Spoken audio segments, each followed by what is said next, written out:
In the bustling city of Crestwood, where skyscrapers kissed the clouds and ambition filled the air, there lived a man named Victor Langston. Victor was known for two things: his razor-sharp legal mind and his unapologetic arrogance. A senior partner at one of the most prestigious law firms in town, he had built a reputation as someone who never lost a case. But behind closed doors, those who worked closely with him knew another side to Victor, a side that often revealed itself through subtle jabs and condescending remarks.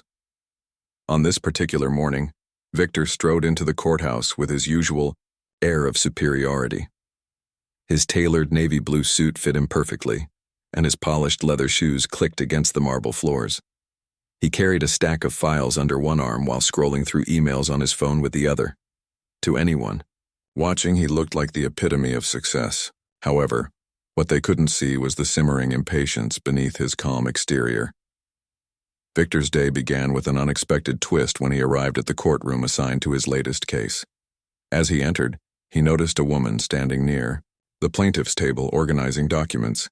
She was dressed professionally in a crisp white blouse and black blazer, her hair styled neatly into braids that framed her face. Her nameplate read Alexandra Hayes. But before Victor could process anything further, something about her demeanor irked him. "Another pro bono case," Victor muttered under his breath, rolling his eyes. He assumed she must be some inexperienced attorney trying to make a name for herself by taking on hopeless cases. What he didn't realize was that Alexandra wasn't just any lawyer. She was one of the top rising stars in civil rights litigation, though she preferred letting her work speak for itself rather than seeking the spotlight. As Alexandra glanced up from her papers, their eyes met briefly. Victor quickly looked away, dismissing her with a flicker of disdain. It wasn't uncommon for him to underestimate others, especially if they didn't match his narrow definition of professionalism or success. Without thinking twice, he approached the defense table and set down his files, ready to dominate yet another courtroom battle.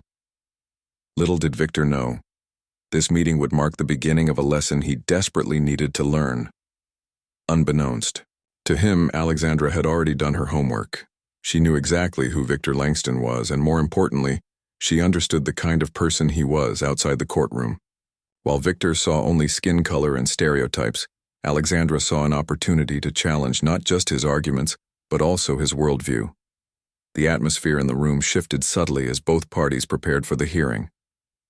The judge hadn't entered yet, and the murmurs of anticipation among the attendees grew louder.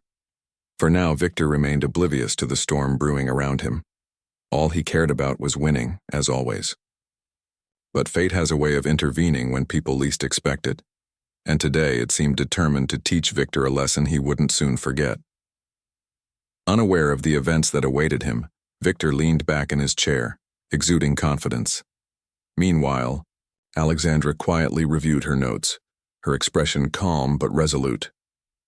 The stage was set, and neither of them realized how much this encounter would change their lives forever. The courtroom buzzed with anticipation as Judge Margaret Callahan entered, her presence commanding immediate silence. She took her seat at the bench and glanced over her glasses at both parties. Victor Langston adjusted his tie, flashing a smug smile toward Alexandra Hayes. To him, this was just another routine case, a minor inconvenience before he returned to more high-profile matters. But Alexandra's steady gaze betrayed no hint of nervousness. Instead, she radiated quiet determination. The case itself was straightforward on paper. It involved a dispute between a small local business owner and a large corporation accused of unfair practices. Alexandra represented the plaintiff, Mrs. Evelyn Carter, an elderly black woman who had run her bakery for decades. On the other side, Victor defended the corporate giant that sought to push Evelyn out of her storefront through aggressive legal tactics. While the details were complex, the heart of the matter boiled down to justice versus greed. Judge Callahan began by outlining the proceedings. "Counselors, let's keep this civil and focused," she said sternly, her tone leaving no room for argument. With that, Alexandra stood up first to present her opening statement. Her voice was calm but powerful, as she spoke about Evelyn's dedication to her community and how the corporation's actions threatened not only her livelihood, but also the neighborhood's character. Victor listened half-heartedly, doodling on his notepad while occasionally sneering at Alexandra's words. When it came time for him to speak, he rose confidently, flashing his trademark grin. "Your Honor," he began, his voice dripping with condescension. "This is nothing more than a frivolous attempt to halt progress. My client simply seeks to modernize an outdated space." His words hung in the air like a challenge. Alexandra didn't flinch, though her jaw tightened ever so slightly. Instead, she jotted something down on her legal pad, her focus unwavering. What Victor failed to notice was the way everyone else in the room reacted. Some exchanged uncomfortable glances, while others shifted uneasily in their seats. Even Judge Callahan raised an eyebrow, clearly unimpressed by his arrogance. As the hearing progressed, Victor grew increasingly dismissive. During cross-examination, he interrupted Alexandra repeatedly, attempting to throw her off balance. At one point, when she objected to his line of questioning, he leaned back in his chair and smirked. "Relax, counselor," he said mockingly. "You're doing fine, for someone clearly out of their depth." Alexandra paused for a moment, letting the tension build. Then, without raising her voice or losing composure, she replied, "Thank you for your concern, Mr. Langston. I assure you my depth is sufficient to handle whatever you throw my way." The courtroom erupted into soft murmurs, and even Judge Callahan allowed herself a small smile, before calling for order. What Victor didn't realize was that Alexandra had anticipated his behavior. She'd studied his past cases extensively and knew his weaknesses, his tendency to underestimate opponents, his reliance on intimidation rather than substance, and most importantly, his inability to adapt when things didn't go according to plan. For every jab he made, she had a counter, ready, and unlike him, she wasn't performing for an audience. She was fighting for justice. By the end of the day, Victor still believed he held the upper hand. As they recessed for the evening, he packed up his belongings with an air of satisfaction. "This will be over soon enough," he muttered under his breath, barely acknowledging Alexandra as she gathered her files. But Alexandra wasn't discouraged. If anything, Victor's arrogance only fueled her resolve. Outside the courthouse, she met briefly with Evelyn, offering reassuring words and promising to fight tirelessly on her behalf. Evelyn smiled gratefully, placing a weathered hand on Alexandra's shoulder. "I trust you, dear," she said softly. "You remind me of myself when I started this bakery, full of hope and fire." Back at his office, Victor poured himself a glass of scotch, replaying the day's events in his mind. He couldn't shake the feeling that something about Alexandra unsettled him, though he couldn't quite put his finger on why. Little did he know, the real battle was only beginning. Unbeknownst to him, Alexandra had already laid the groundwork for a strategy that would expose not just his flawed arguments, but also the biases driving them. As the city lights flickered outside his window, Victor remained oblivious to the storm brewing. Meanwhile, Alexandra sat in her modest apartment, reviewing evidence and strategizing late into the night. The next day promised to bring new challenges, and perhaps a reckoning neither of them expected. The second day of the trial began with a palpable shift in energy.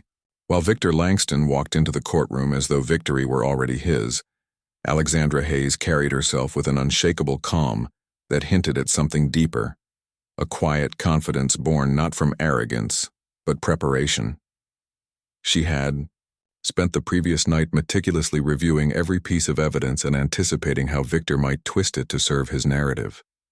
This wasn't just another case for her, it was personal. Judge Callahan wasted no time getting started. "Counselors, we have much to cover today," she announced firmly. "Let's proceed." Alexandra rose first, calling Evelyn Carter back to the stand. Evelyn's frail frame belied her strength as she recounted years of dedication to her bakery, the early mornings, late nights, and countless customers whose lives she touched. Her testimony painted a vivid picture of resilience and community spirit, leaving even some jurors visibly moved. Victor watched with growing impatience. He didn't care about stories or emotions.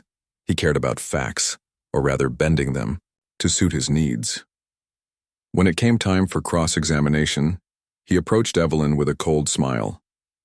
"Mrs. Carter," he began smoothly, "isn't it true that your business has been struggling financially for years? That perhaps this isn't about saving your bakery but delaying the inevitable?" Evelyn hesitated, clearly uncomfortable under his piercing gaze. Before she could respond, Alexandra interjected calmly, "Objection, Your Honor. Counsel is badgering the witness." Judge Callahan nodded curtly. "Sustained." Frustrated but undeterred, Victor rephrased his question, trying to paint Evelyn as someone clinging to the past instead of embracing progress. But Alexandra had prepared Evelyn well. With each answer, Evelyn stood her ground, her voice steady, despite the pressure. By the end of the exchange, Victor's frustration was evident, though he masked it behind his practiced smirk. Next, Alexandra called an expert witness, a local economist who specialized in urban development. Dr. Marcus. Reed explained how corporations often exploited loopholes to displace small businesses, prioritizing profit over people. His testimony added weight to Alexandra's argument, further undermining Victor's claims of progress being beneficial for all. When it was Victor's turn to present his case, he relied heavily on flashy charts and graphs designed to dazzle rather than inform. Yet beneath the surface-level polish, cracks began to show. During cross-examination, Alexandra dismantled his arguments one by one, exposing inconsistencies and omissions in the data he presented. Each rebuttal landed like a blow, chipping away at Victor's carefully constructed facade. At one point, Victor tried to regain control by targeting Alexandra directly. "Ms. Hayes," he said mockingly during a heated moment, "you seem awfully passionate about this case, almost too passionate. Could it be because you're letting your emotions cloud your judgment?" Alexandra met his gaze without flinching. "Passion for justice is not a flaw, Mr. Langston," she replied evenly. "Perhaps you should try it sometime." The courtroom erupted into murmurs again, forcing Judge Callahan to call for order. Victor clenched his jaw, realizing too late that his attempts to rattle Alexandra only made him look petty. For the first time, doubt crept into his mind. Who was this woman who seemed unfazed by his usual tactics? As the day drew to a close, Alexandra delivered a powerful closing statement for the session. She spoke not just to the judge and jury, but to everyone in the room, reminding them of the human cost behind corporate greed. "This isn't just about Mrs. Carter's bakery," she said, her voice resonating. "It's about protecting communities, preserving legacies, and ensuring fairness prevails." Victor countered with his own closing remarks, leaning on his polished rhetoric and condescending tone. But his words felt hollow compared to Alexandra's heartfelt appeal. Even Judge Callahan seemed less impressed, her expression unreadable as she adjourned the court until the next morning. Outside the courthouse, reporters gathered, eager for updates. Alexandra politely declined interviews, focusing instead on preparing for the final stretch. Meanwhile, Victor paced near his car, replaying moments from the day. Something about Alexandra's composure unnerved him. Her ability to stay composed while dismantling his arguments left him feeling off balance. That night, Victor pored over his notes, searching for ways to regain momentum. But deep down, he couldn't ignore the gnawing sense that he had underestimated his opponent. Little did he know Alexandra was far from done. She was setting the stage for a revelation that would change everything for both of them. The third day of the trial dawned with a tension that seemed to hang in the air like a storm cloud. Victor Langston arrived at the courthouse earlier than usual, determined to regain control of the narrative. He had spent the previous night poring over his notes and strategizing ways to counter Alexandra Hayes's relentless tactics. Yet, despite his outward confidence, there was an uneasiness brewing within him, a nagging feeling that he was losing ground in a way he hadn't anticipated. As the courtroom filled, Judge Callahan took her seat and addressed both parties. "We're nearing the end of this case," she said firmly. "Let's ensure we conclude it with clarity and professionalism." With those words, the final phase of the trial began. Victor started by calling his star witness, a representative from the corporation he represented. The man, dressed in an expensive suit, spoke confidently about the benefits of modernizing Evelyn Carter's neighborhood. He described plans for new shopping centers, job opportunities, and increased property values, all framed as progress. But Alexandra listened intently, her eyes sharp as she identified subtle inconsistencies in his testimony. When it came time for cross-examination, Alexandra approached the stand with purpose. Her first question caught the witness off guard. "Sir, can you confirm how many small businesses have closed in areas where your company has implemented similar projects?" The man hesitated, glancing nervously at Victor before mumbling something vague about economic shifts. Alexandra pressed further, presenting evidence she had uncovered during her research, reports showing that nearly 70% of local businesses shuttered after such developments. She highlighted stories of displaced families and struggling communities, painting a stark contrast to the glossy promises made by the corporation. By the time she finished, the jury looked uneasy, their expressions reflecting doubt about the so-called progress being touted. Victor, sensing the tide turning against him, decided to take a risk. During his rebuttal, he attempted to discredit Alexandra's evidence, accusing her of cherry-picking data to support her argument. "Your Honor, Ms. Hayes is relying on biased sources," he declared, his voice laced with disdain. "This isn't objective analysis, it's manipulation." But Alexandra was ready. Calmly rising to her feet, she produced additional documents, official reports and expert analyses that corroborated her claims. "If my opponent believes these sources are unreliable, perhaps he'd like to explain why they were cited in his own firm's internal memos," she said, holding up a folder marked with the logo of Victor's law firm. A collective gasp rippled through the courtroom. Even Judge Callahan leaned forward, visibly intrigued. Victor's face turned pale as he realized what Alexandra had just revealed. Somehow she had obtained confidential documents exposing not only his firm's involvement in similar cases but also its deliberate efforts to downplay the negative impacts of corporate expansion. "What is the meaning of this?" Judge Callahan demanded, looking directly at Victor.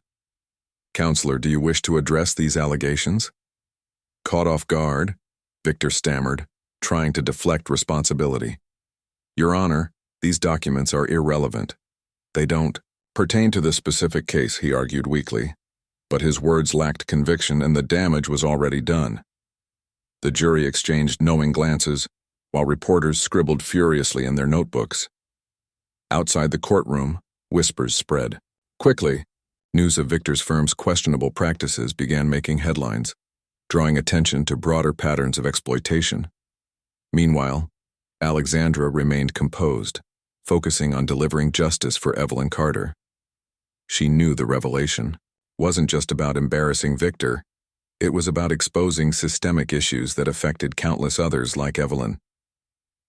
That evening, Victor sat alone in his office, staring blankly at the wall.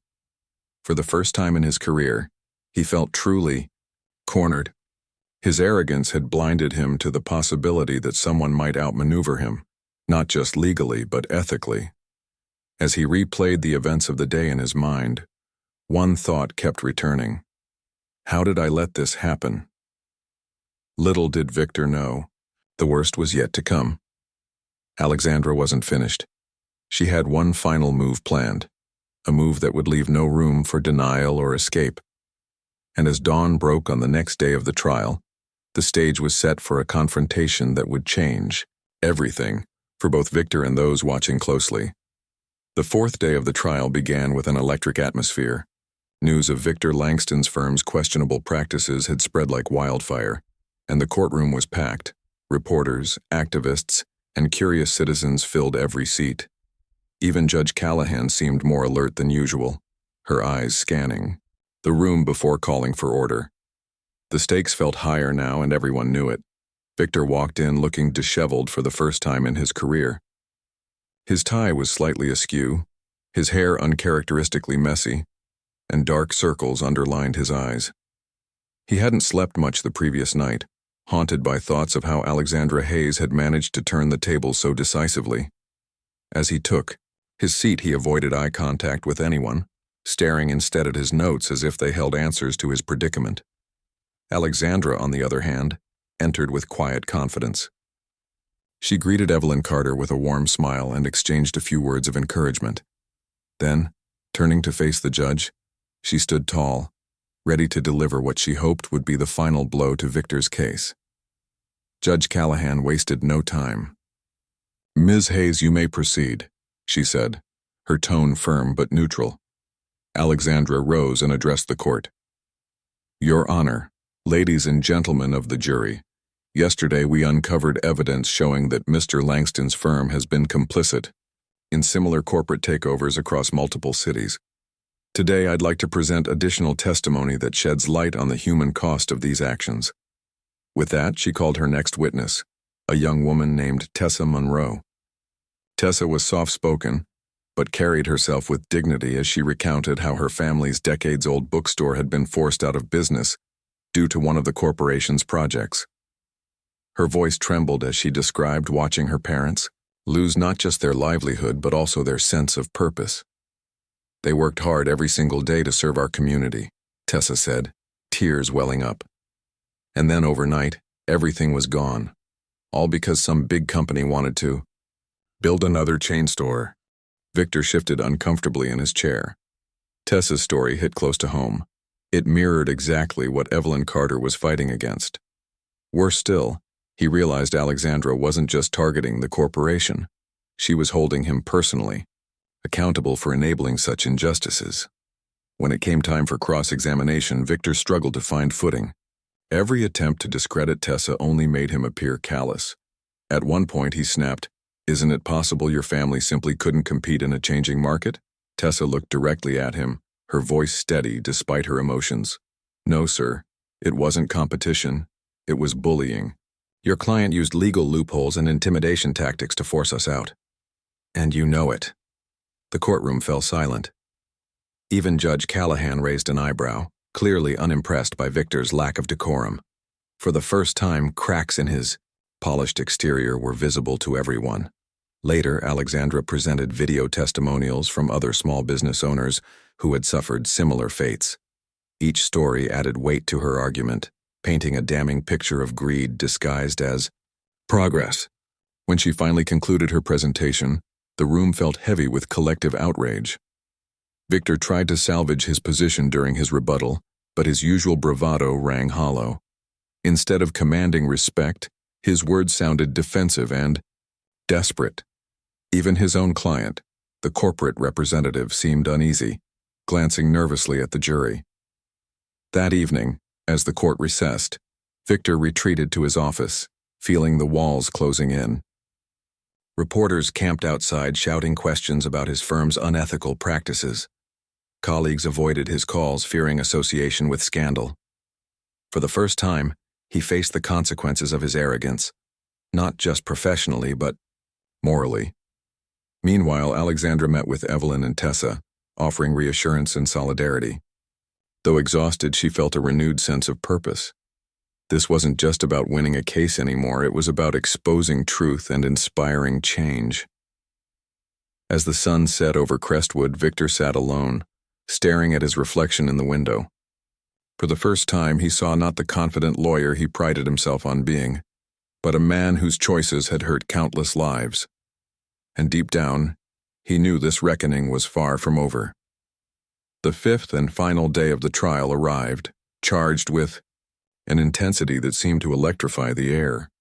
Reporters lined up outside the courthouse hours before proceedings began, eager to capture the culmination of what had become a landmark case. Inside, the courtroom buzzed with anticipation. Jurors exchanged meaningful glances, their faces reflecting the weight of the decision they were about to make. Judge Callahan entered with her usual composure but carried an air of gravity, signaling that this was no ordinary conclusion. Victor Langston sat stiffly at the defense table, his once immaculate suit now slightly rumpled. His confidence had evaporated, replaced by a gnawing dread. He glanced repeatedly at his client, the corporate representative who had grown increasingly distant since the revelations of the previous days. For the first time in his career, Victor felt powerless, as if the walls he had built around himself were crumbling under the weight of accountability. Alexandra Hayes, on the other hand, exuded calm determination. She stood beside Evelyn Carter, offering quiet words of encouragement. Despite the long nights and relentless preparation, Alexandra looked composed, her focus unwavering. This wasn't just about winning. It was about justice for Evelyn and all those like her who had been silenced by corporate greed. Judge Callahan called the court to order and turned to the jury foreperson. "Has the jury reached a verdict?" she asked. The foreperson nodded solemnly. "We have, Your Honor." A hush fell over the room as the clerk retrieved the envelope containing the verdict. Victor clenched his fists beneath the table, his knuckles white with tension. Alexandra placed a reassuring hand on Evelyn's shoulder, her expression steady but hopeful. The clerk read aloud, "In the matter of Evelyn Carter versus Crestwood Developments Corporation, we, the jury, find in favor of the plaintiff, Evelyn Carter." The room erupted into murmurs, followed by applause from Evelyn's supporters. Tears streamed down Evelyn's face as she hugged Alexandra tightly, overcome with relief and gratitude. Across the aisle, Victor slumped in his chair, his head bowed in defeat. The verdict wasn't just a loss, it was a public repudiation of everything he stood for. Before closing arguments, Judge Callahan addressed the court. "This case has revealed not only the importance of protecting small businesses, but also the ethical responsibilities of those entrusted with the law," she said sternly, her gaze lingering on Victor. "Justice is not merely about winning or losing. It is about fairness, integrity, and serving the greater good." When given the opportunity to speak, Alexandra took the floor one last time. "Today's verdict isn't just a victory for Mrs. Carter," she said, her voice resonating through the room. "It's a reminder that communities matter, that progress shouldn't come at the expense of people, and that accountability is essential. I hope this serves as a wake-up call, not just for corporations, but for anyone who wields power without considering its impact." Victor attempted a rebuttal, but his words lacked conviction.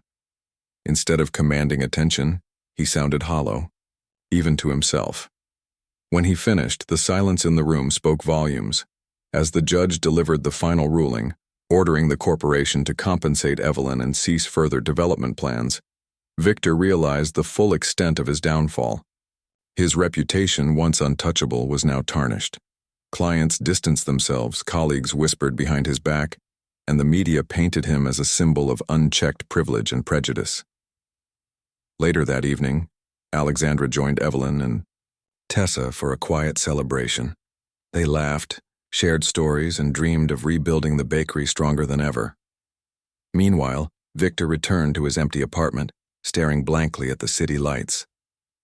He thought about how far he had fallen, and whether redemption was even possible. For Victor, the battle might have ended in court, but for Alexandra, the fight for systemic justice was only beginning. In the weeks following the trial, Crestwood was abuzz with conversations about its outcome. The case had ignited a citywide movement, shining a spotlight on corporate overreach and systemic injustices that had long gone unchallenged. Evelyn Carter's bakery became a symbol of resilience, drawing support from neighbors, activists, and even strangers who saw her story as a beacon of hope. Meanwhile, Alexandra Hayes found herself at the center of a larger fight, one she hadn't anticipated but was determined to lead. Victor Langston, however, retreated into obscurity. Once celebrated as one of the city's top lawyers, he now avoided public appearances altogether.